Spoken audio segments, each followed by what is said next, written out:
And it's not to say that these beers are not incredible and that they don't deserve accolades and praise, but you got to get past it, man. I mean, there's so many good beers out there. You got to drink through it. You got to go to the source. I like that. Drink through it. Nice. Drink through it. I like that. There's a life motto right there.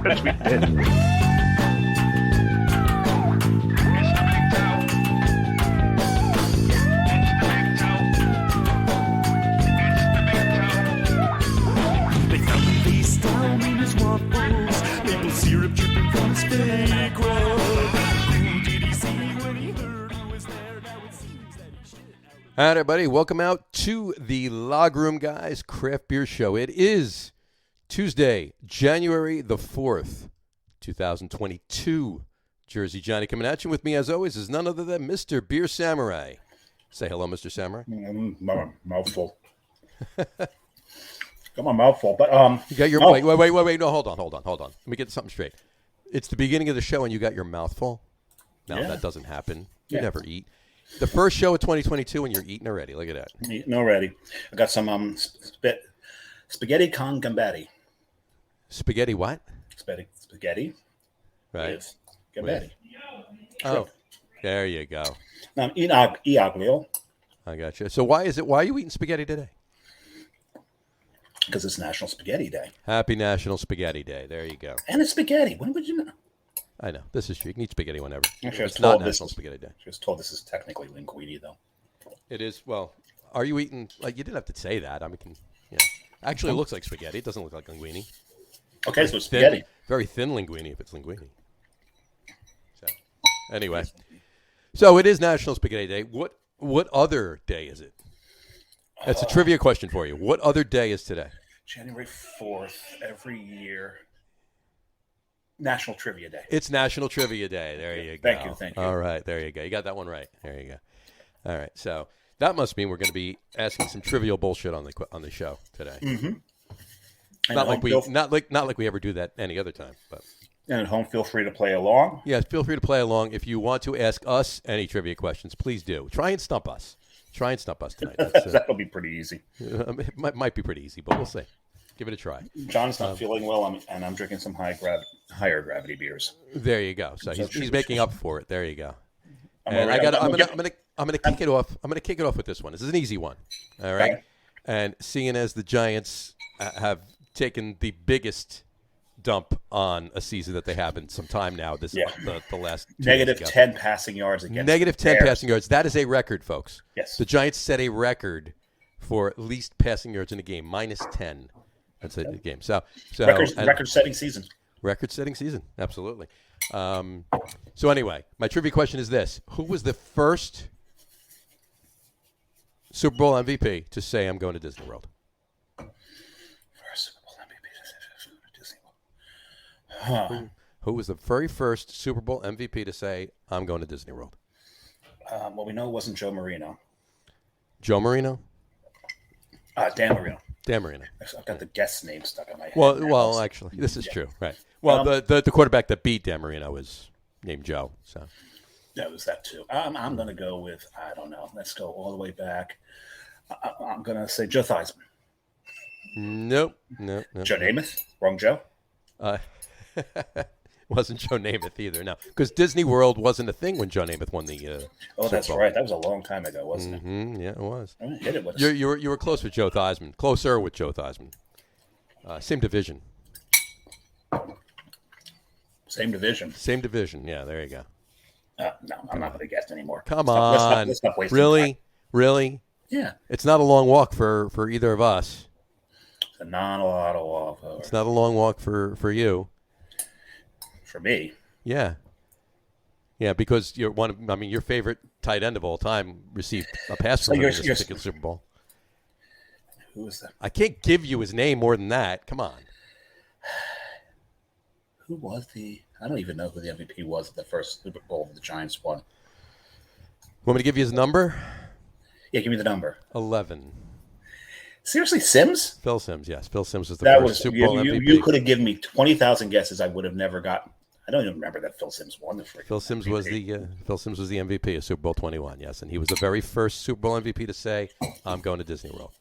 So, and Well, now a question that I thought was going to take 3 seconds now took a minute and a half. So that's this is about a man who was once described as having the mobility of the Chrysler Building. So no. Chrysler Building's faster than he was. yeah, that's true. Yeah. There you go. But whatchamacallit? Matt weighed in with Montana. It was not unless you were just saying Montana after Joe. So better guess than Montana. He was just adding more Joes. He was just adding more Joes, right? Exactly. So how about Joe Morris? Joe could have been Joe Morris, but Joe Morris did not. No, Phil Simms actually won the. Phil Simms actually still holds the Super Bowl record for that Super Bowl. He holds the record for that Super Bowl. He holds the record. He had the most passing yards for that Super Bowl. Most passing pass completion percentage rating in a Super Bowl, 88.3%. Oh, yeah, it has. Okay. Still to this day, it's the highest completion percentage. I thought you had the record in that particular game. Oh no! It's the way you phrased it. Right, I understand what you're saying. You confused no, me. I didn't have that record. I need a beer. So, there you go. He was a famous Joe. You're absolutely right. Montana, Theismann, Namath, Morris, and another one. We have another famous Joe on the show with us tonight. Does your hat have anything to do with that? What the hell are you doing? I'm having a beer. I thought you were like mooning the camera or something. I know what the hell it was. I'm having a beer. My beer fridge is over there. There you go. I didn't want to knock Bring it a over little faster. Get a little closer. Didn't want to knock over the Piscettis. I got you. Well, why don't we bring tonight's famous Joe on the show? All right, coming to us from Bergen County, New Jersey, it's Mr. Joe Delcalzo right here. There he is. What's going on? There he is. How are you, What's going on, Joe? John? What's up? Not much. Yourself? How's the new year so far? Oh, not bad. Can't complain. Started off good. Not sick. Don't have COVID. This is always a good thing. Knock on wood. Always a good thing. New daughter. So. Brand new daughter. Yes, you did. Yeah. Yes. Congratulations. Yeah. Congratulations, What's her Daddy. name? Kira. Kira Delcalzo. Very nice. Yep. Calzo. That's got a nice look to it. I like that. Yeah. So. KD. Crazy start to a new year, right? There you go. There we go. So when's the first beer going to be named Kira? I don't know. We like to keep it private. I don't like to bring family into the beer, like that. Yeah, I hear you. Let them help out around there. Not going to put them on labels. There you go. We need to put her face on it. You could just put the name. We'll see. This is just so. Anyway, so how is everything in Little Ferry these days? It's been good. I had a little bit of struggles with staffing because of COVID, as I'm sure like everybody in the industry right? everywhere is going to have right now. But otherwise, business as usual. Busy. Things were getting back to normal, and I think they will. Again soon. But hopefully, yeah, we're doing pretty good though. We can't complain. That's always a good thing. When business is okay and you can't complain, that's a good time. Yeah. All right. So, do you want to open? What beer are you drinking? You already drinking one. I already poured my brown ale here. So, I'm drinking. You know what? We had an extra case of Fex Horizon, one of our pilsners around the brewery when I was leaving today. So I figured I'd just grab that. Have a couple while I was up here talking to you guys. Something that's not going to get me hammered, but I could enjoy some clean and crisp. And fitting that it's the lager room. That works. That works. Why not? So, I'll be drinking no lagers tonight. You'll be drinking no lagers. What will you? City, it's a lot of double IPAs. So Yeah, I noticed that. What brewery did you go to that you bought 3 different double IPAs for the night? Well, once I got done with work, and apparently they keep calling me. They called me just as the show was beginning. But the brewery or your work? The work. All right. Won't leave me alone. So I realized I have no Brix City in the house. It'd be reprehensible to live less than 20 minutes away from the brewery and not have it. So I did like a midnight run, so to speak. And I picked up 3. We're going to start here. Grateful Gems. There you go. Yeah, we're going to start there because, to match John's hat. Kind of, sort of. He's got the heady jams. Now this is what, Citra Mosaic? Yeah. So that's the theme amongst all of the Jam series beers. They all start Citra Mosaic, and then they branch off from there. So Heady Jams will go Citra Mosaic and then Galaxy. But the 2 originals were Tasty Jams and Grateful Jams, and they are Tasty is a single IPA with Citra and Mosaic, and Grateful is a double IPA with Citra and Mosaic. Everything after that is just an add-on, whether it's a fruit, whether it's another hop. We just like to do one additional ingredient for it. Oreo cookies or brownies or that's the other brewery in Bergen. Yeah, well, wait, I wasn't going to go there, but now that you did, no, I'm kidding.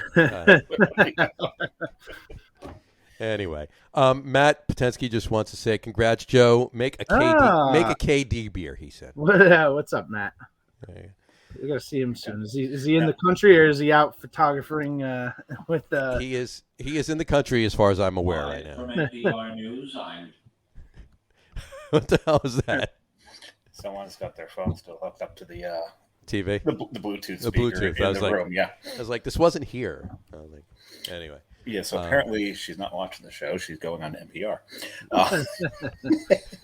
So anyway, so John usually does this during a show, but I'm going to do it now because I haven't put Grateful Jams into Untapped yet. So I'm going to take the obligatory, compulsory picture. John, you had to open your damn mouth. You had to do the fly catching thing. There you go. John gets so much crap for the catching flies pose. Absolutely. That's it. One of these days, a bug is going to fly down there. He's going to choke. And one of these days, you don't think that's ever happened before? Come on. We're just all going to laugh. That's happened plenty of times. Don't worry about that. I wonder why. I have a big mouth. Yeah. Works that way. Anyway, all right. So, what beer are you drinking there? You never. Oh, you said you're drinking. That's right. Great beer. I'm sorry. Yeah, the Effects Horizon. I'm drinking. And I was looking at. And Joe talked about it. And no. It was a good time. We had a great time. I forgot. You It talked about the beer on your hat. Well, you know what it was? I opened my mouth and it flew right out of my head. Exactly. So, exactly. All right. So let's kick it off the way we always do. The way we always do, Joe. I got to ask you. Same question we ask everybody. He has to ask you. Has to ask. It's something that's in the contract that we all signed here. Now, if you can recall, what was the very first craft beer you can remember having? Oh, could be an ish, you know. It was a Brooklyn brewery beer. I'm just trying to think if it was Brooklyn Lager, if it was like I remember having a Brooklyn. It was a bomber. Was it Brooklyn 1 or something back when I was in high school before I was legally allowed to drink? That was only 3 bombers there, 1, 2, and Sriracha Ace, right? Yeah, I mean, I think it was a Brooklyn 1. I don't know if it was the very first. It was something that stood out to me having a bomber of that when I was like 16 or 17 years old that I was like, thought it was cool. And then I remember bringing beers like Brooklyn Lager or Sierra Nevada to a party instead of the, not all the time, but like if I had, made a few dollars or something like that, bringing something like Sierra Nevada Pale Ale or something like that to a party. But definitely it was a Brooklyn to start with. I'm pretty sure it was Brooklyn 1. If that is beer. I'm not even sure, but that's beer. I remember those bombers and being like 16, 17 years old and being like, oh, that. And I remember being out and like having a New Belgium beer when I was like 15 years old, skiing out somewhere and getting hammered off of it and loving it. So those are like 2 of my early memories of craft beer and kind of what kicked it off for me. So, very nice. Yeah. I don't know what that is. We getting fished? No, I don't know what it is. I'm not sure what that is. Well, Tyler, if you're listening, can you expand upon that comment a little bit? I'm not exactly sure what you mean by that, so please let us know. Anyway, you put that in Google Translate and see if it means anything. You should do that. There you go. All right, Joe. What was that? What first got you into craft beer? I mean, obviously it wasn't. You didn't open Brix when you were 18, so like what? Yeah, fill in the gap. It was a slow like. I mean, I always like to, you're a young kid. You like to drink. You like to party, things like that. But then there was a slow appreciation on top of the getting drunk part of just, appreciating something that wasn't really, readily available at the time, or I don't know, something that wasn't really. It was pretty foreign, at that age. And it was pretty foreign even when turned 21 in the state of New Jersey, when there was only, I think at the time, like 15 breweries open at the then. I think when Pete and myself decided that we wanted to start like our own brewery, Caden Carton had just opened up, and they really kind of opened up the floodgates in the state. I mean, before that you had Flying Fish, River Horse, things like that. There was only like 9 or 10 or 11. If you count the brew pubs, it brings it up a little. Yeah, exactly. Count the brew pubs, it's more, but. And then you started looking at those breweries because out of the state of New Jersey was already kind of getting pretty big in other parts of the country like Colorado, things like that. But Sure. I mean, when we saw like Carton and Kane open up, and they were making pretty good beer and things like that, we were like, oh wow, we could do this in our state, and maybe have a fighting chance of changing people's minds about beer in the north part of the state. When we opened up, we were the first in Bergen County, so Sure. I don't know. That's awesome. And yeah, I remember when you opened. You opened in was it 2015? Mm-hmm. 2015, right? Yeah, May of 2015. Yeah. Yeah, sure. Oh, shit. It feels like fucking forever ago. 7 years this year. Holy crap, that's right. Yeah, no, it's Oh, crazy. wow. That's crazy. Yeah, it seems It's like really yesterday. fucking crazy. Yeah. Wow, that's wild. Yeah, now there's I saw somebody posted. I mean, you think about there's in Bergen County now. You were the first. There's 4 breweries in Bergen County now. So Yeah, and I think there's 2 more opening up. There's one in Waldwick and another one in Westwood too. Oh, really? Oh, wow. Yeah. That's great. It's interesting. Which I think is great for our area. Sure, absolutely. And more tourism, beer tourism, especially to the area. Well, that was Bergen one of County the Beer questions. Trail. Yeah. That's what I was going to bring up, the Bergen County Beer Trail. Yeah, good. Mm-hmm.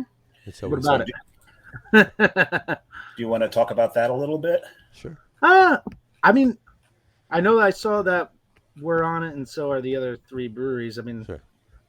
I don't know much more about it to be 100% honest. Like, Well, I know the state put it out there, and it's supposed to help beer tourism in the state of New Jersey. Yeah, they want no less than 3, if not many more beer trails in the state, and obviously with the amount of breweries that are in the state right now, you can have many more than. Yeah, if you only have 3, you're going to have a lot on each trail. Yeah. You can have like 35 breweries or more, 45 breweries on each trail. It's going to be. Who's making those trails? Yeah, exactly. Who's doing it? Unless it's a part of a trail where you're going to, hit 4 one day and 3 another weekend. Or something like that. You don't want that. You want different. Yeah. Yeah. I like the idea of the smaller ones. It's much better. I mean, I like the attention that the state's paying to it, but it's Absolutely, definitely. Yeah. It's also a little of a pacification of them, instead of trying to change beer laws in the state. Just putting a little bit of a bone that way. So, Absolutely. So one step, and it's exactly. 80 steps into getting change done. So and change. I mean, right, not too long before you opened, there was a change, that initial change that made this boom. I mean, there was like we said, there was 9 or 10 or 11 breweries in the state. Yeah, in 2012, I think. 2012 was when they opened up that being able to sell the beer, and I think have your tap room. that was the move legislature wise that allowed us to open up in the state of New Jersey. Absolutely. And allowed probably every other brewery of small nature to do it too. Mm-hmm. I mean, otherwise you're just giving it away and then distributing it, so there you go. it's gonna hard to pick up customers that way. This is very true. Speaking of, how broad is your distribution right now? We self-distribute in the entire state of New Jersey. We do distribution to parts of Pennsylvania, like Philadelphia and other select parts, and we do distribution to New York. Every once in a while, we'll do some distribution out of the country, and that'll come from an exporter asking us to send some kegs or cases over to certain areas in Europe and stuff. But that's very, very small and very few and far between. That's cool. Majority of our sales come in the state of New Jersey. Sure. Via bars, restaurants, liquor stores, things like that. You said Philly and Pennsylvania. When you said New York, you're talking about the city. You're talking about upstate too.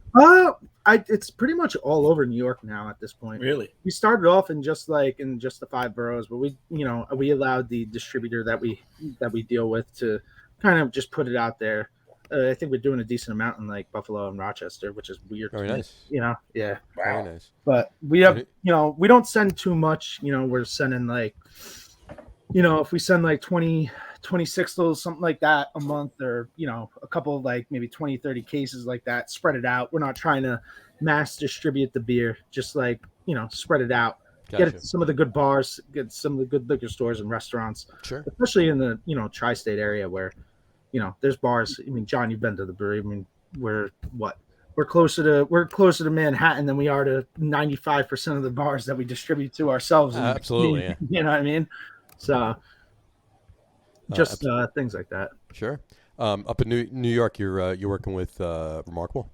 Yes. Yeah, Yeah. Remarkable. Yeah. If we had those guys on the show in September. Oh, yeah? It was September. Good job. Matt on there? Or? Dave is actually on. Dave? Yeah.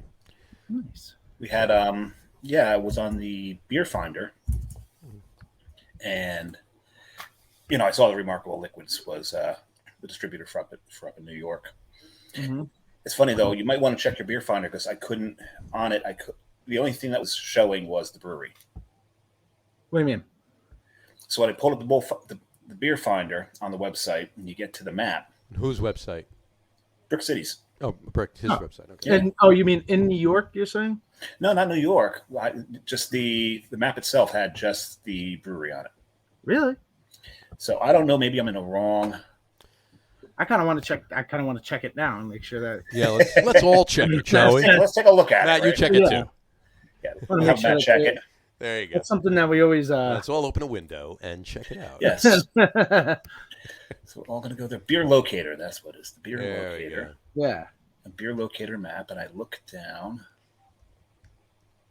This is a play-by-play while we all type in brickcitybrewing.com. Yes. Not. You are right. And Yeah, I figured you might want to know about that. Because I'm sure I probably could have found some Brix City closer to me, but You know what? This is a huge problem. I wonder what the hell is going on, to be honest. I'm glad you brought it to my attention because I'm texting someone right now as we're on here. There we go. get this fixed. Yeah. Oh, There yeah. we go. Someone's not going to be happy that, I'm not happy with this. There we go. Yep. Dave, you are correct. But the good, wow, that's the second time today. There was one time at work. There was two different people, myself included, told you were correct today. Yes. Wow. That This is a red letter day for you. I know. I wish I had a 2022 calendar I could mark it on, but it hasn't come in the mail yet. That's pretty funny. Well, I'll have that fixed by the morning. What are we doing? What, me getting a calendar? No. No, the beer locator. Matt was checking on it too. So, Hey, John, we Yes. need for 2023 a Locker Room Guys calendar. Locker Room Guys calendar, not like It's not It's not going to be a pinup. It's not going to be a swimsuit. no, it's gonna be like It's just 12 pictures of John going at different breweries. right, exactly. We'll pick 12 different breweries. There you go. Gotta love it. Anyway, so for those of you, by the way, just listening to the audio podcast, it's me opening my mouth and putting both of my thumbs up. Yeah. That's the picture. So Yeah. We might have someone who can take the photos. yeah, and Matt just said, if only you knew a photographer. There you go. Matt, we'll have to schedule a photo shoot with 12 different breweries, and we'll have to get Gene and Brian involved too. So. Yeah. But January will definitely have to be Brix. Oh yeah, Because absolutely. it's brought up on this show. It was brought up on the show. Absolutely. So there you go. All right. What's next? That's what I was going to say. What was the initial? You've got the script. I got the script right here. What was the initial? The day you and Pete sat down and said, "Hey," like you were just alluding to when you said you guys can do this. What was that conversation like when Oh, I don't know if it was, necessarily. Was it a sober conversation or was it Oh, a? no. I don't know. No, I mean, we used to brew in his shed, and it was mostly just Right. him and I getting completely shit-faced. There wasn't much to it at the beginning other than, try to make good beer, get completely hammered, listen to good music. Okay. That was it. That was the goal. Sure. That was the goal at the time. And then slowly it was like, what do you want to do with, each of us? Like, what do we want to do with our lives? And, I was in school for accounting. He had just gotten out of the military. Right. And I don't know, we just kind of were like, well, we don't want to work for other people anymore. To hell with, I didn't really want to be an accountant. I liked it for the business, aspect of it and learning how to run things. Which is always a plus. Sure. Yeah. And we were just like, man, what about beer? And we were just looked down and we were like, well, let's do this. And I mean, I say it like that, but it took another 2.5 years from that moment. I think that was probably like 2010 or 11 or so, or 12, maybe. I got to look back at it, but probably 2011. Right. Because I think we registered the business in 12 and we didn't open until 2015.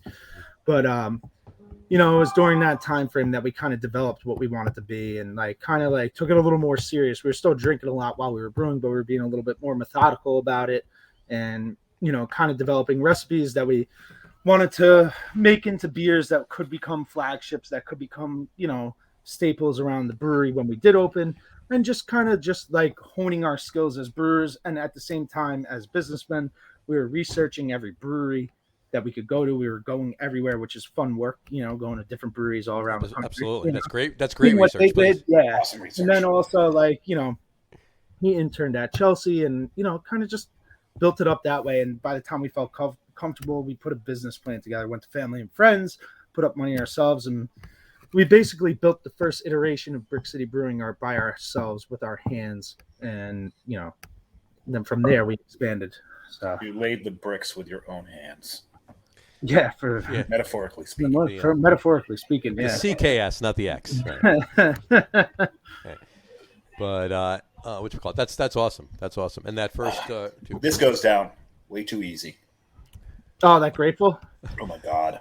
Oh yeah. Somebody Well, most Gotta be careful citrus, with 8%, most right? Citra Mosaic does. Yeah. Yeah, I'm moving on to my second already. All right. It's Look at you. Kicking up the new year. You got to get that fridge a little closer to your. I just need to pull it out a little further, maybe, or just put the beers on the top shelf. Right, exactly. So this next one I'm drinking, I was told that you named. No, I didn't. Maybe. Oh, well, then Chris from ShopRite's wrong. He said that you named that. We have so it's such a a family affair there. It's like we have a new beer on the schedule. Who's got a name? Anyone got an idea? And there's 20 different people that have an input. Well, Chris told me I had to get this one. He said this one was Combustible Bliss? delicious. Yep. It's funny, I haven't had that one yet. Oh, It's my own beer, and I haven't had it yet. Look at that. So I get to drink one. I Joe. made the point to drink almost everything in there, but I've been in, working a lot and then sporadically because of the baby and then COVID that I haven't had every single beer that's gone on there. I've been That's relying. understandable. That one specifically, I have not had. I got this in one of my Yeah, favorite yeah. glasses. One of my favorite glasses right there. There you go. Drink local. Some glass. Very I nice. get that. I think we're gonna Getting get that. text for what's going on with our beer locator. Oh, so those are the texts you got? I'm not seeing anything yet. Someone's saying that it's there. Matt, I know you checked. Did you see anything other than the brewery on the beer locator? No, he said just the brewery on the map. Oh, he did say that. I didn't look at it. Yeah. Oh, just the brewery on the map. Yep, you're right. Oh, this is yummy. Look at Like that. Well, you don't have to send the cops out. I'm sure they'll fix the problem. No, that's here. We always get a lot of activity here. Well, it's Union City. Red the Pirate just said, definitely said you should have, but didn't say Joe named it.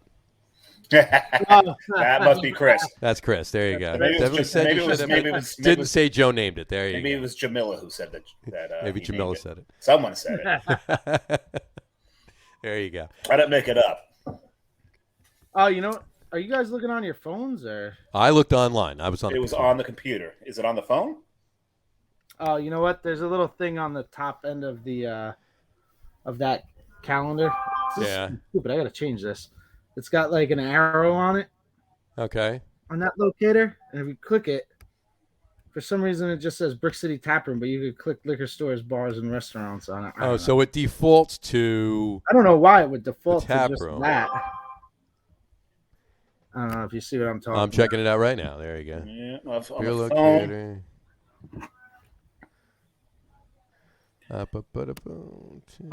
Oh, that arrow thingy. Okay. Oh, wow. So you got it. Brick City Tap Room, and then you click Bars, bars and restaurants. restaurants, and then you can click. Kind of liquor. There stupid. There now I you look at it, go. I'm All like, right. wait a So second, that's not. It defaults to just the Brick City Tap Room. There. Yeah, you that doesn't help people. go. Right. If they don't know, they have to click that. Yeah. Right. Now I'm gonna have to change that. We're working There on you that go. tomorrow. There you go. But- All right. So there you go. All right. Problem solved. See that? We Well, problem found. problem found. We're, Yeah. we're here to Problem help. found. It's going to be resolved. Yeah, soon. it's There probably you get go. resolved So, soon. you heard it here first, folks. There you go.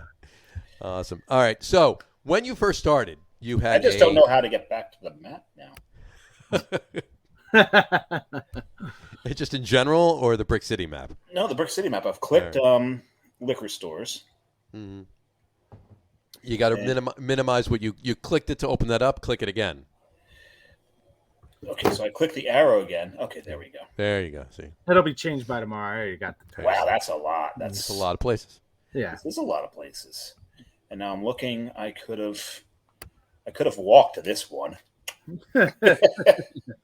There you Oh go. no, it's served there. And Matt just said, yeah, that worked, displaying all locations when you adjust it. Yes, absolutely. Yeah. There's a whole list of employees that were CC'd on that text I just sent out.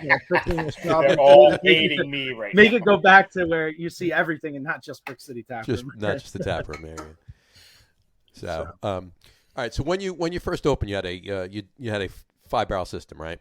Yeah, we had a 5-barrel, extremely manual Psycho brew system, which happenstance Michigan Brewery or Michigan in the United States is where we got that. All American made at the time. Why would you mention Michigan? I don't know why. Oh, maybe we'll find out later. Odd. We call this Look at that. foreshadowing on the show.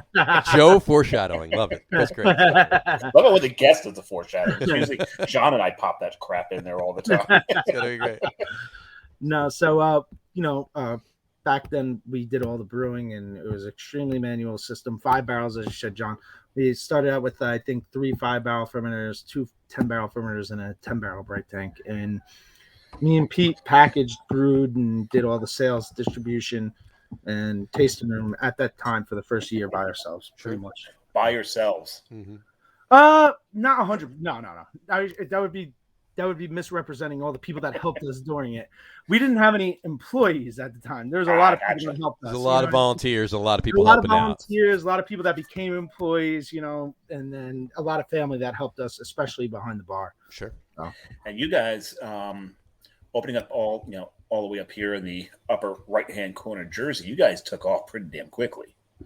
I think so. I mean, we were pretty happy with the way that we started off, and one of the reasons we liked opening up in northern New Jersey was just the high population volume and the fact that just being a brewery in this area, we are bound to have a decent tasting room following, and then at the time it was a little bit difficult to get into bars and restaurants. It was an uphill battle for sure. Other than your craft beer places, a lot of them which are closed now, Dog and Cats, Twisted on, Yeah. Did you get into Abe's real early? What was that? Am I getting the name of the Abe's Corner? Andy's Corner. I always get that. that. Yeah, Andy's. They were one of our first. Abe's Corners is another place. It's like it's on the other corner. So. Abe's is across the street. One of the first places that we ended up distributing to, because we used to go there and drink all the time. Sure. Keep myself a couple of our friends and hang out with George. Yeah, George yelling about beer. And oh man, yeah. My first times there, my buddy and I are standing by the back door, and he's taking out all the empty pizza boxes because there's always empty pizza boxes there. Yeah, sure.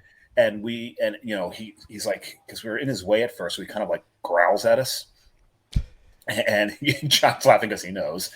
And so we held every time he went out the back, we wound up holding the door for him. After about the 4th time, he stops and says, "What are you guys' names?" So we start talking to him. We got a beer out of it, but it was a great place to hang. Always a great beer. Andy's is great. Yeah. Oh yeah. So. Yeah. One of the OGs in the state, right? Oh, 100%. That Shep Knucklehead. Yep. Yeah. You mentioned Dog and Cask before. That we did our original opening party there before our tasting room even opened. We sold a bunch of kegs there and opened up. And a familiar name from Dog and Cask is going to be on the show in 2 weeks. Oh yeah, who? Josh. John? Josh? Josh, yeah. Josh Safer? Safer, yeah. Oh yeah, Mr. Fucking bartender turned brewer himself. No, Josh is a great guy, man. He's always supportive when we were trying to get our beer on tap over there. He was the main reason we had our beer on tap over there. So there you go. Yeah, he's working at a brewery out in Denver. Yeah. Finkel and Garf, they're going to be on the show. Nice. He's going to be on the show in 2 weeks. Yeah, 2 weeks. Nice. You got to tell him I got to text him, but if text him and tell him I said hello. I will let him know. I saw him last time when they had Great American Beer, or not Great American. They had our Brewers Conference out there. I met him and had a bunch CBC. Yeah. Was it September? Did you go out in September? Well, not this year. Oh, the year before. Years, yeah. Before May 2019. Yeah. I'm going to jump in here. So what do we got in this one? What hops are we looking at? I don't even know. I have to. You haven't said the name of it, by the way. The recipe. We have how many beer? We had 16 beers on tap, and that's just this week. If you want me to tell you the beer, come on, you got to know this stuff. Oh, come on! I'm not supposed to know.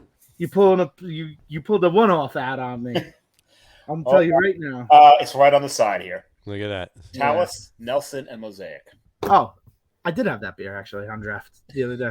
There you go. Because there's a coconut flavor to it from the Talus. Yes, there is. I was going to Talus, ask. yeah, 'cause there's Talus has coconut a to nice it. Talus has a nice coconut flavor. Nelson Sauvon I like with that That because winey. it's got like a little white wine. So Yep. that white wine, slight coconut, and then I mean at Brix City we're big fans of Mosaic. It's one of our Who isn't? top favorite hops. That and Citra, two favorite hops. Sure. Who Can't be isn't? denied. And I'm looking for. It's brewed with rye, huh? There's a you know what's funny now a lot comes back. It's got a little bit of rye malt. And, Yeah, you can get that. You get a little bit of a rye bite to it. Not Yeah. much. The coconut sits right on top of everything. It's beautiful. Yeah, which is Nice. odd because there's no coconut. It's just that hop. Yeah. It's just that. It yeah. is- And John, what's my favorite adjunct in beer? Coconut. There we go. Well, What- I just kegged and canned some coconut, or what the hell was it that I did this afternoon? Cocoa Connection, a double IPA that we do with. That was on tap. Was it on tap when I was there? I think. No, No. it wouldn't have been because I packaged it today. It was on deck, Put it on. maybe? It's or- on deck, definitely Maybe on that's what it deck. was. There you go. So, But yeah, and what's one? Coconut's What's one? big, Yeah. big one for us. Sure. What you call it? So you've expanded obviously since that brew house. What are you up to now? So we have a 10-barrel, 4-vessel brew house, and we have a 30-barrel hot liquor tank, 30-barrel cold liquor tank.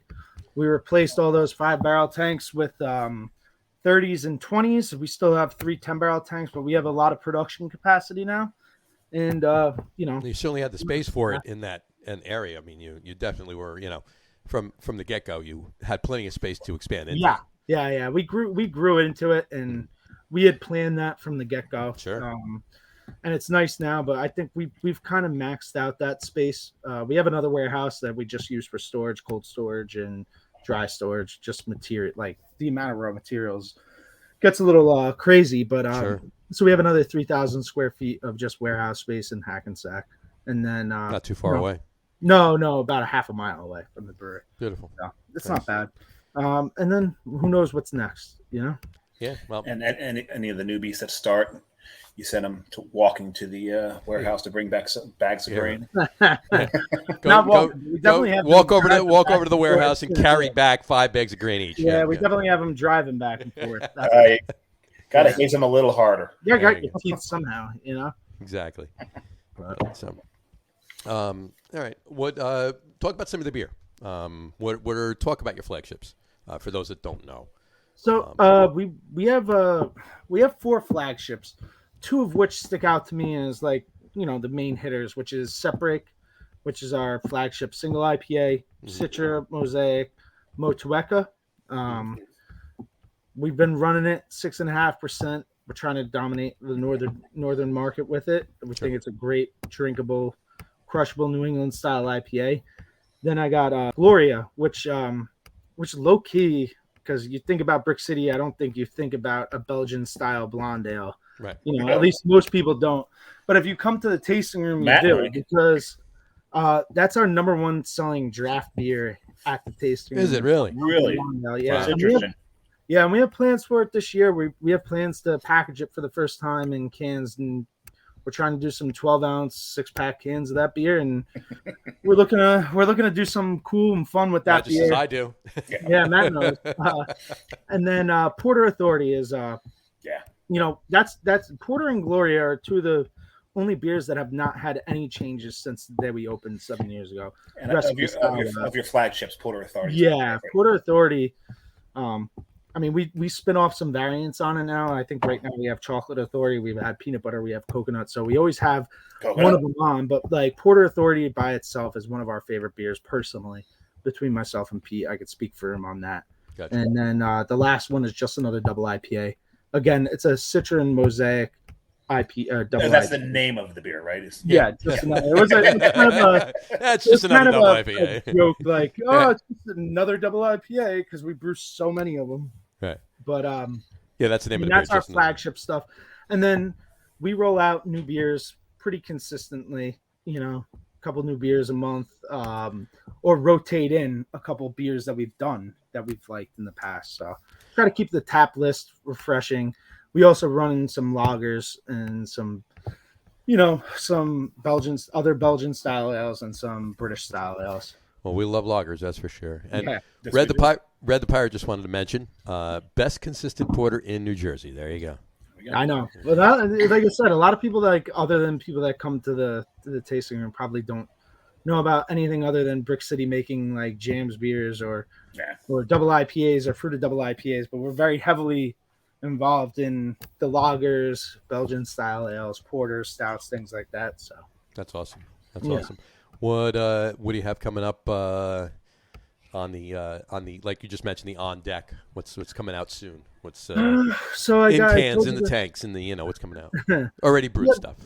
We have a I said we had a coconut double IPA coming out. Right. We have our annual Joe and Oats, which is a coffee and oatmeal stout with roasted beer. Coffee. Is the Joe you or the coffee? Well, I think there's original funny label. I'll show you another time off air. No, but that was Joe swimming in the tank like that. No, but there's that. We got a couple dark beers coming out. We got a dark Czech lager. We got a nice Czech Pills coming out sometime soon. When will that dark Czech lager be available? Because lager, I think, is coming out end of January. End of January. So, Matt, let me know when the three of us will get together. Yeah. We'll just meet. Yeah, I was going to say I'm not far away. So, no, we got a few cool things like that, and then always, of course, a lot of double IPAs, fruit double IPAs, things like that. But nice. So that's awesome. That's awesome. I just, you were sitting here talking about it. We're talking about the space, and the thing that keeps coming back to my mind was I believe it was the second anniversary party in 2017. I think didn't we all shotgun beers outside and take one big group picture? Yeah. It was very sloppy, if I recall. Yeah. There's a lot of those anniversaries where I was asleep at the fucking place, like in the back. I know. Matt, I believe you were there too, right? We were. Yeah, and Matt apparently knows Czech for dark pilsner.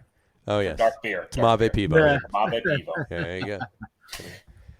The only reason I know that is when I was at Alternate Ending, they had a Tmave pivo. Sure. Oh, those are great guys. Oh, yeah. I did a beer with them recently. Yeah, if I didn't have your beer, I would have been drinking one of their beers on the show. Yeah. I just picked up. I was going to have that tonight too. I picked up. Kane released their Hollow Sea a few weeks ago. Whatever. I picked up. Yeah. They actually did them in 19.2 ounce cans. Oh, the Tmave pivo this year. Yeah, that's awesome. I picked it. He hands me the 4-pack. I'm like, something's odd about this. I'm like, I'm expecting a 16 ounce 4-pack. I'm like, a little taller than normal. So that was pretty interesting. But anyway, dark Czech lager, Schwartz beers. I'm a huge Schwartz beer / Tmave pivo whore. I am. I'm just I drink them all day, every day, all year long. And just straight up Czech pilsners. Yeah, all that too. Yeah, easy drinkers. Oh yeah, mm-hmm. Oh yeah.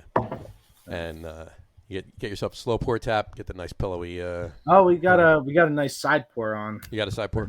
Oh yeah, Nice. Yeah. Perfect. You gotta stop in, John. It's been a while. Yeah, I've been there a bit. I got to come up. Yeah, I wish I'd got there earlier so I could sit there and have a few with Chris, like I told him. Yeah. At the time, I said if I wasn't rushing back to get to the show, I'd talk your damn ear off. Yeah. Oh yeah, I got to get up there. Matt just said he had an alternate endings to Tmave pivo on Saturday. Drank one with Brandon on their head brewer. There you go. Oh yeah. I know Brandon. Nice guy. Yeah, Matt, get him on the show, Matt. There you go. Matt's our one of our producers. Producers, yeah. So, exactly. He does a great job. He runs circles around Brian. Lately, yeah. So anyway, cool. Yeah, that day though, your second anniversary party, that was it was a great day, but it got interesting as the day went on. One of my favorite parts of the tasting room is the map. Oh yeah, that map. That's maps. Yeah, all the Newark breweries. Yeah, so a lot of people don't realize like we took the name Brix, Brix, it's the measurement of the density of sugar in water. It's one of the ways that you can measure the gravity of beer, wine, anything like that.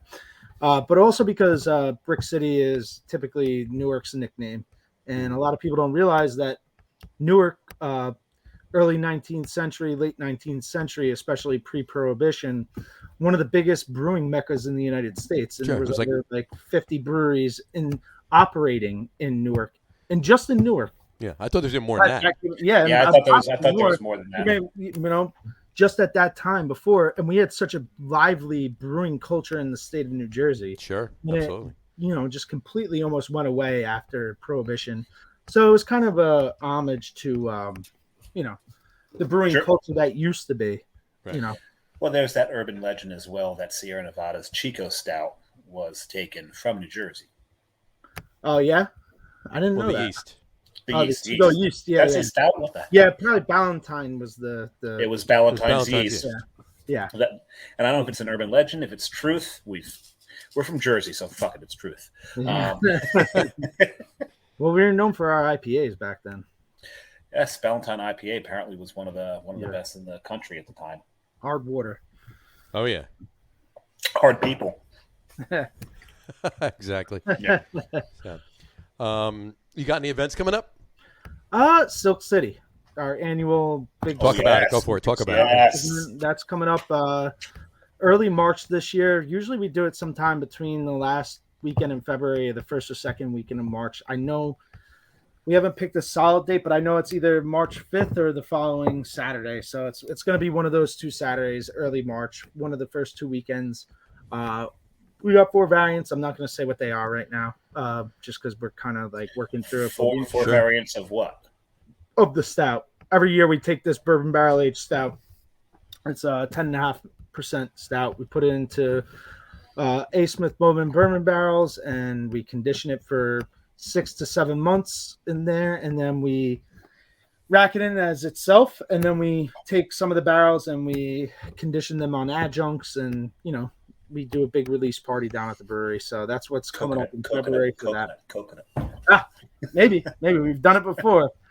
Yeah. We'll see. Matt just said one of his favorite releases Yeah. of the year. Absolutely. Yeah. And one of Yeah, John's favorite. it's usually a big party. We have a good time. We weren't able to do as much last year, but Right. usually every year we put previous year variants on tap. We it's a big party. Sure. John's favorite adjunct is maple, so that'd be a thing. Yeah.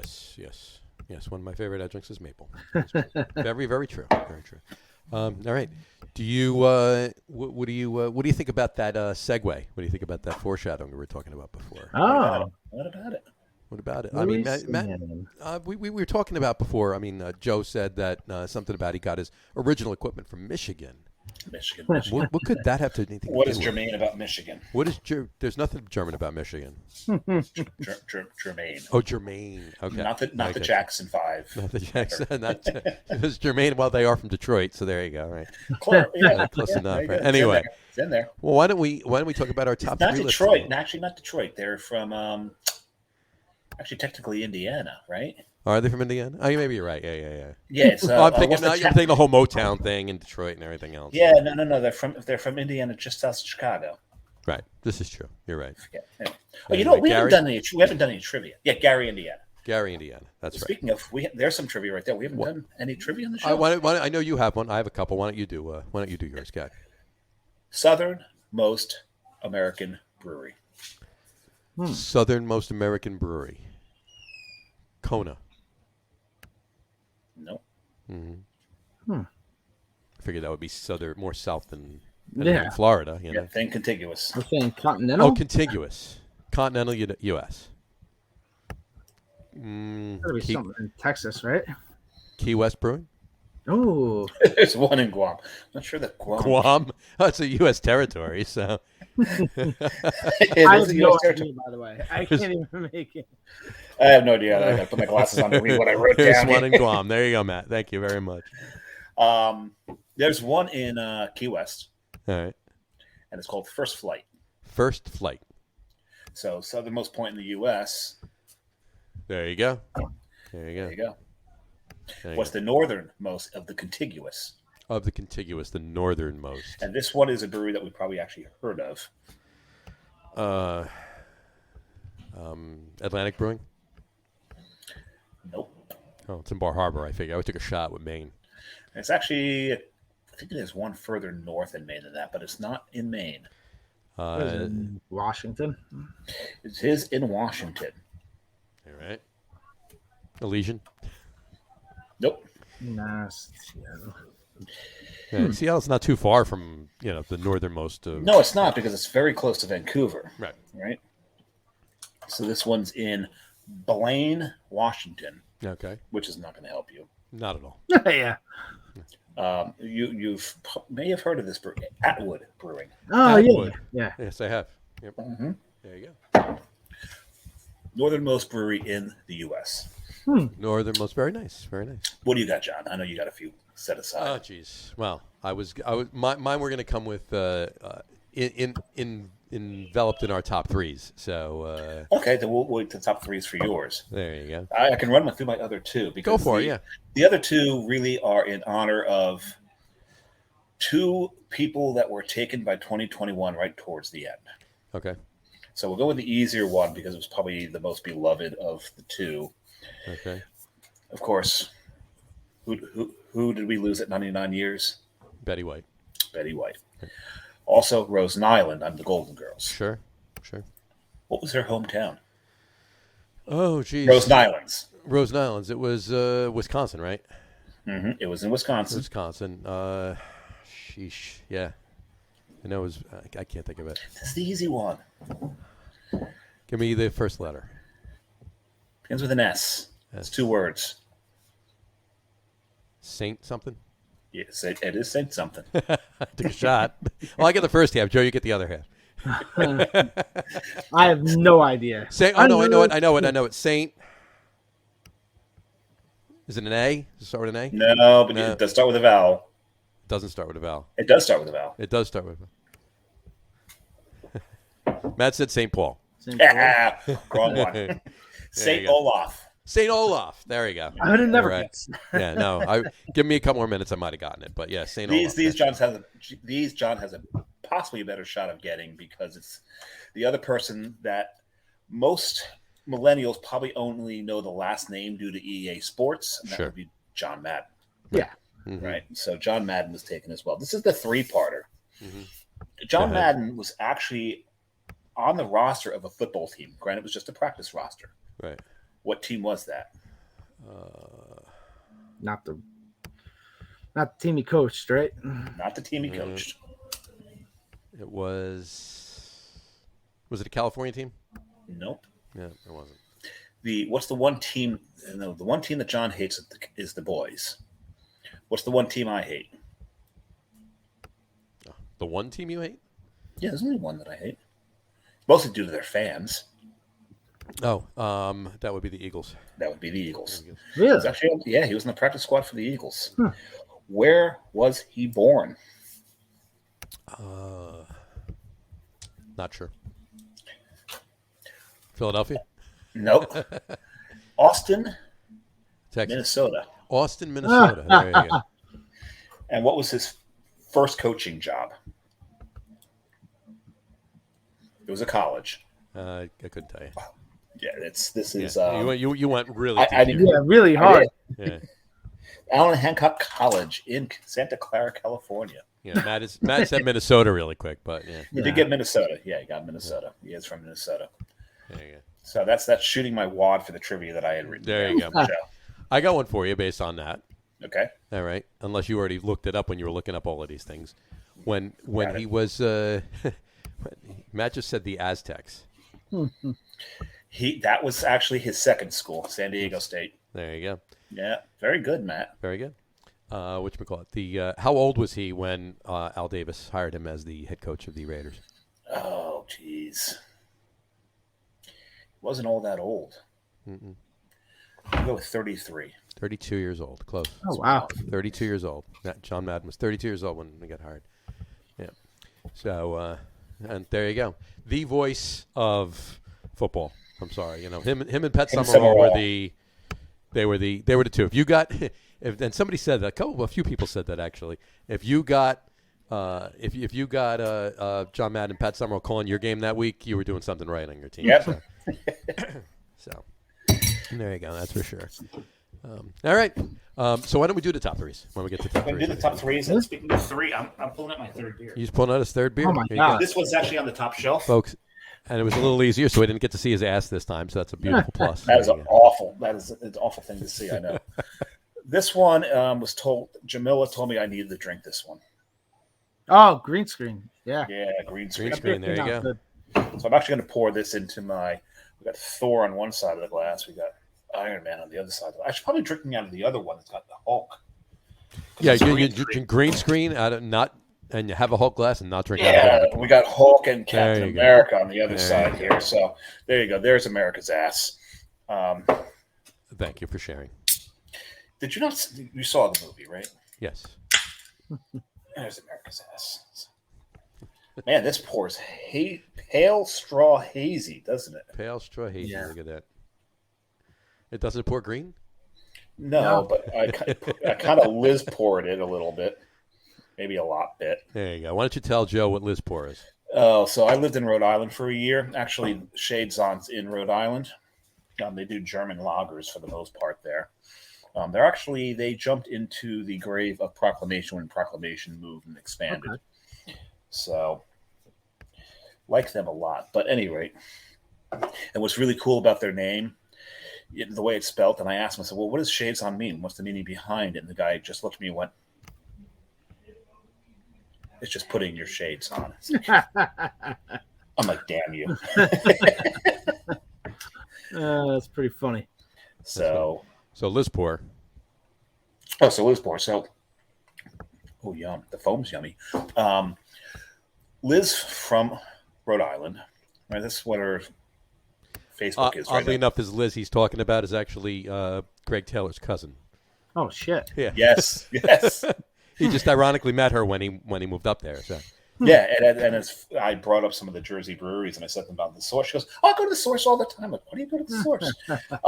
Any rate, but she has this propensity of over pouring a beer because she gets too excited about pouring beers. And all throughout Rhode Island, anytime anyone over pours a beer, they will go onto the Rhode Island Craft Brew site, show it, and hashtag it Liz Pour. And if you ask any brewer about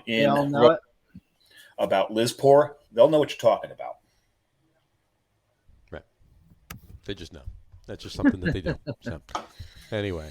All right.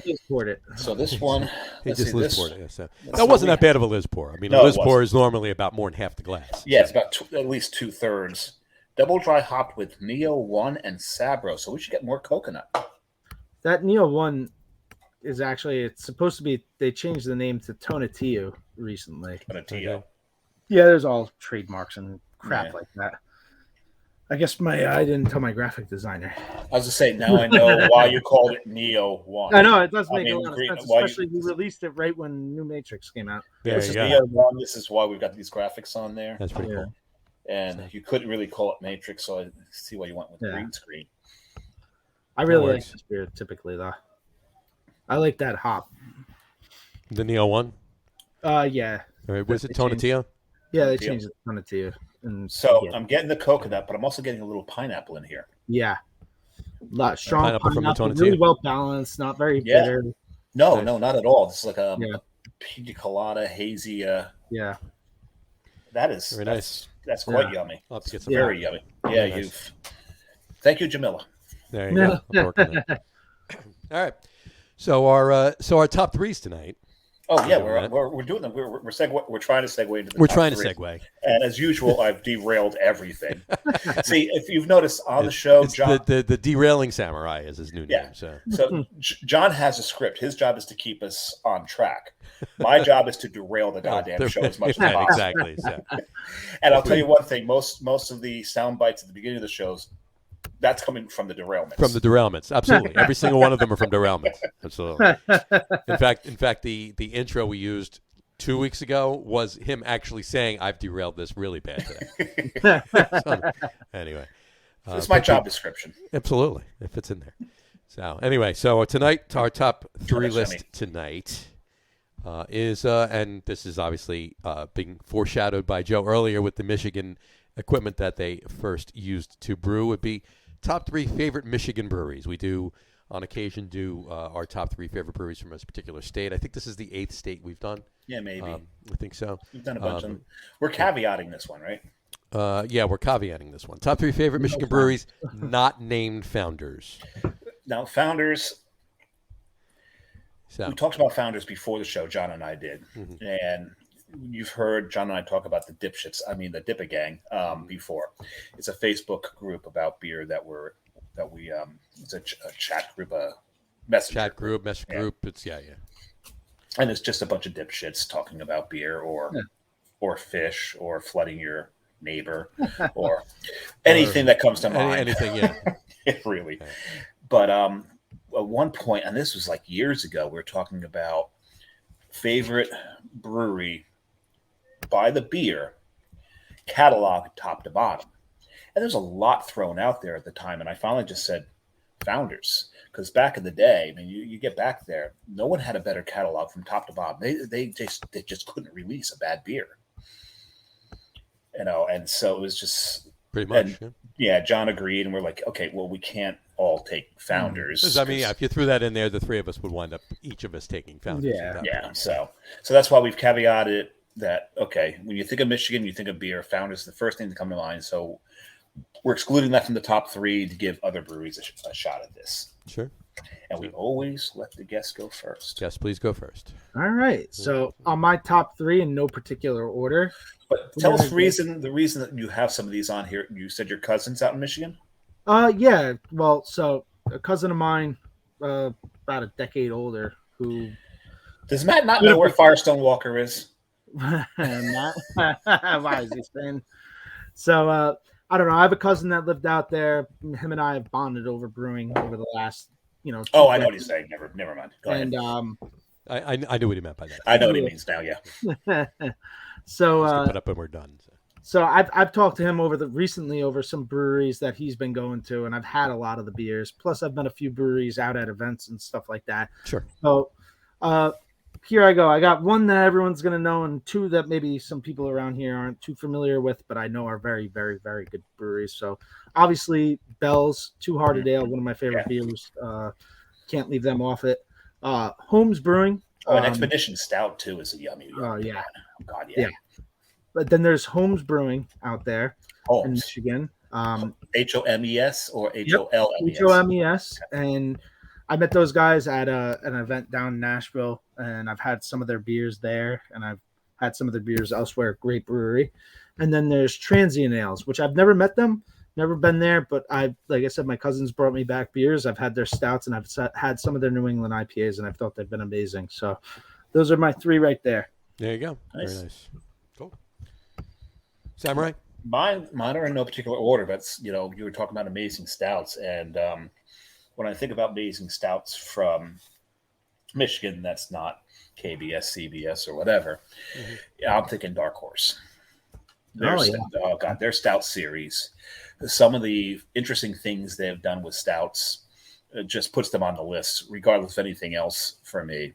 Because John knows I'm a stout whore. And stout whore. Yeah. Take the word stout off. Either way. Either way. So they have to be on the list. Another brewery that I find does some really interesting things. They're kind of like they get all over the place on this is Shorts.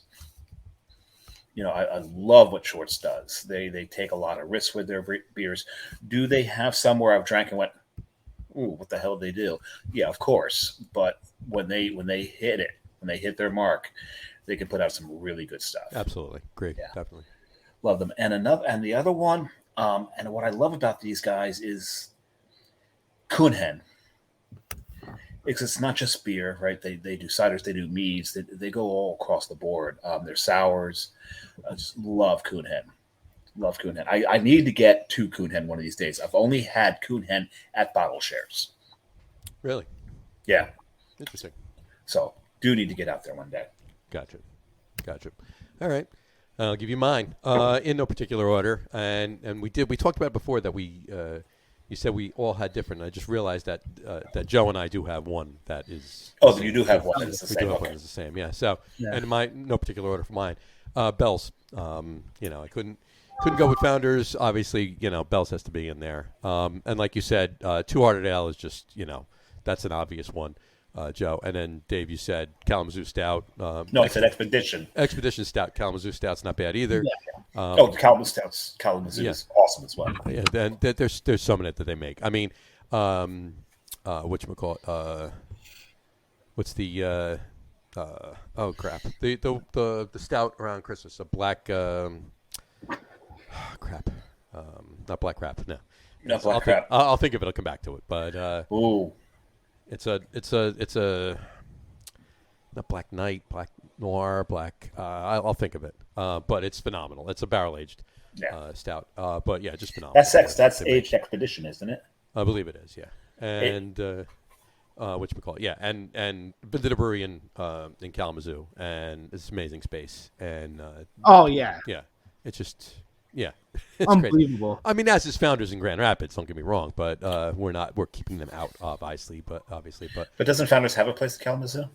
No, they're in Grand Rapids. Founders in Grand Rapids. I thought they had two places. I thought they had something in Kalamazoo. I thought unless it's newer. No, Founders also has something in Lansing. They have another location, but it's not in Kalamazoo. They do. Kalamazoo's only about an hour from Grand Rapids. It's not too far away. They have another one on the east side of Michigan. They have another location. It's over more towards Detroit. It's not in Detroit. I don't believe it's in Detroit. But we got a comment here. Is it anything that we were talking about? But Black Note. There you go. There we go. Bell's Black Note. Thank you, Matt. Thanks, Matt. Black Knight, Black Knight, Black Knight. I had the N right. Black Note. Yes, that's a phenomenal beer. Such a good beer.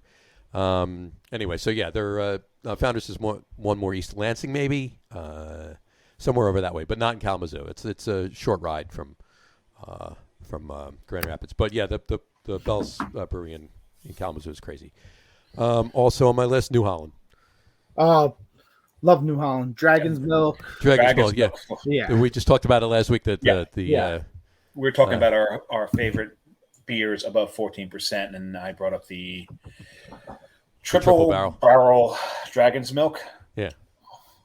God, that beer is that beer is crazy. Yeah. It's one of those things like I don't care if I can see afterwards. Just give me a whole lot of this stuff. Oh yeah. Well, I said, Joe, I said last week on the show too, is I'm sitting at New Holland or whatever, and they had the triple barrel on tap, but they would only give you 2 ounce pours. 2 ounce? 2 ounces. That's it. You got 2 ounces. But they triple gave mash, right? Triple mash. Oh, wow. Triple mash. Which we call it. They gave you 2 ounces at a time. That's all they would give you. But there was no limit. So I ordered one, finished it, ordered another. I sit there and had like 5 of them. Or maybe more. I forgot. After like the third, I forgot how many I was having. But. So how many doors did you see trying to get out of the place? I wasn't driving, so it was fine. It was held open for me, so I didn't see any. Either that or I hit it, one or the other. But yeah, the beer's crazy. And my other one, it's a relatively newer one, obviously. Great space. Owner's a great guy. Had a nice conversation with him there. And the beer's in New Jersey, too. So you can get all 3 of these breweries, ironically, in New Jersey, is Old Nation. They're making some really good IPAs and some other stuff. They have a Brute New England IPA and I wasn't a fan when they first started brewing them, but not them, but anybody. And this one was pretty good. But yeah, Old Nation has brewed some decent beer. Speaking of New England, this beer is creamy as hell. Yeah. My God, the mouthfeel on this is fantastic. Thank you, man. Yeah, really enjoyed this one. Awesome. Thank you. That's great. That is great. Wonderful, wonderful. So, ask you a question, Joe. What's your opinion? We talked about this. Haven't talked about it in a few weeks, but what's your opinion on some of these? And I'm not going to name particular brands or anything like that by any means, but I might. There's some you might.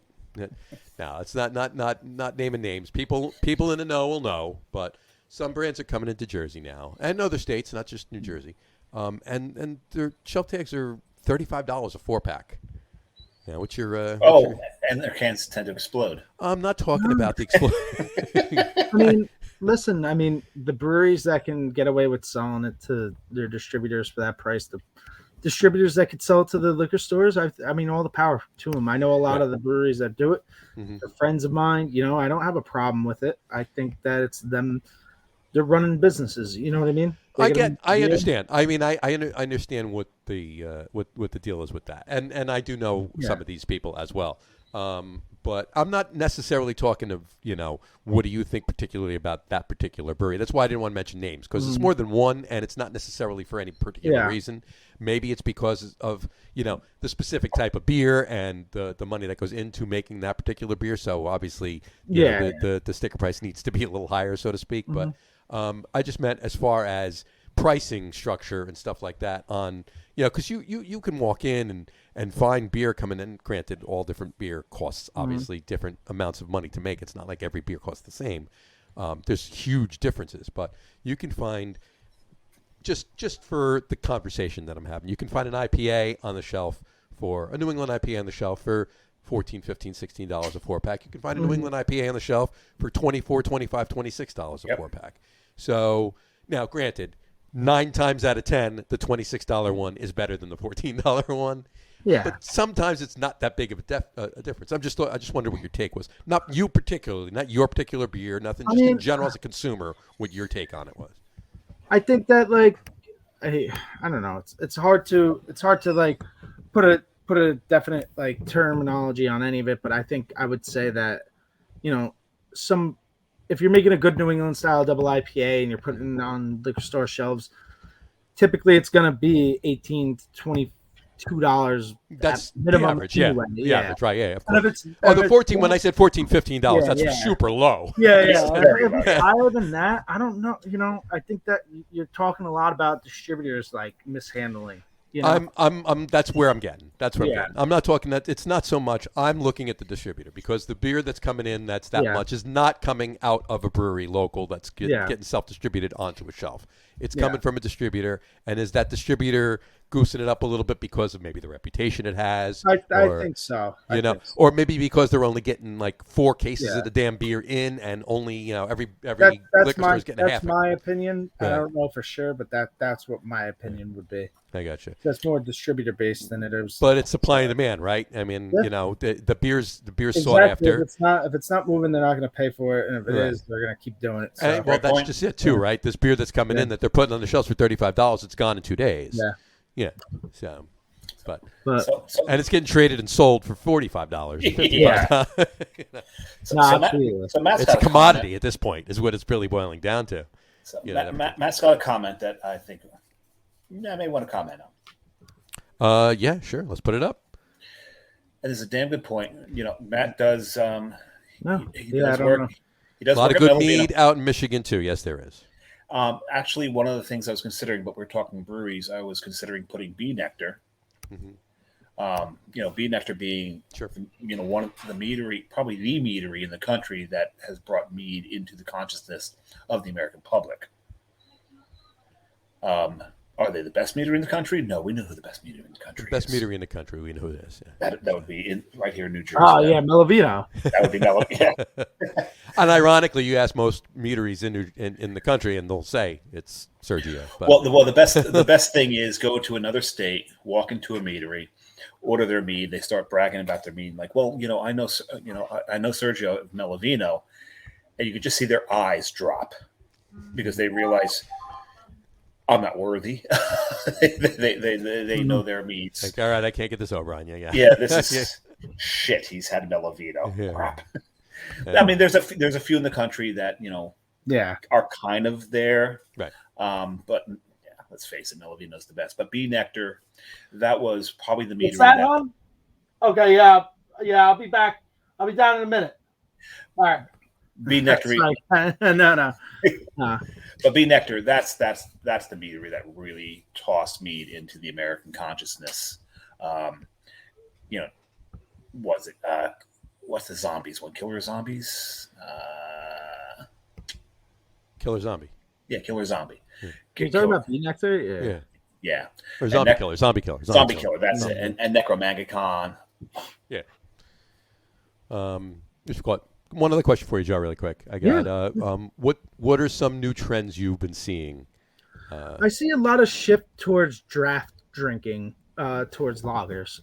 I still don't see it on the packaged goods to go. I still see it in, double IPAs, for the double IPAs, things like that. But as far as like people coming in, still a ton of draft and any type of lager, light drinking beers, which I like. I think that like things kind of come full circle. I agree 100% with you on that one, and I'm loving that fact. The fact that we're seeing so many, and not just Schwartz. And I know, like I said before, I'm a Schwartz beer, Mavia Pivo whore. It's a big trend, and there's a lot of breweries, and I'm not saying that I think if you do it right, you do it right, absolutely, sure. Yeah. But I still haven't seen it on the packaged good to go side on our end, at least. At least out of the tasting room, we haven't done too much of it to liquor stores and stuff like that. We kind of keep it. Well, keep it in house. You know, let's face it. A nice crisp lager out of the tap is a Yeah, beautiful thing. Pouring out of the can, it definitely loses something. Yep. yeah, no, but Definitely loses something. that's something I see. I mean, other than that, I still see IPAs as king. You know, which I like, which I don't think should go anywhere. I think Right. some of the fruited stuff is taking a dive, which I don't mind. You know, I don't mind brewing it. I don't mind a couple ounces of it. I don't particularly like it as a beer style, but we enjoy, you know, the novelty and the fun experimental part of it. Sure. But I don't see that like really going crazy as it was maybe in the last year or two. I think that IPAs are going to stay where they are, New England styles, and which I prefer to any other IPA that's ever been put out, and that's someone that's been drinking when there was the IBU phase and things like that. Sure. Yeah, can you make it? Let's make a New England IPA that has 150 IBUs. Yeah. But I like the fact that some of the people that have been drinking beer now for maybe a decade or maybe even less than a decade, 3-4 years, that got into it when it was only New England's and this fruited stuff are kind of starting to experience some new styles of beer. So you start to see a more full draft list when you start to go places instead of it all being IPAs, all being this. So, you know. The trend that I want to see come through, and I think it's going to happen eventually, are just straight up stouts. Yeah.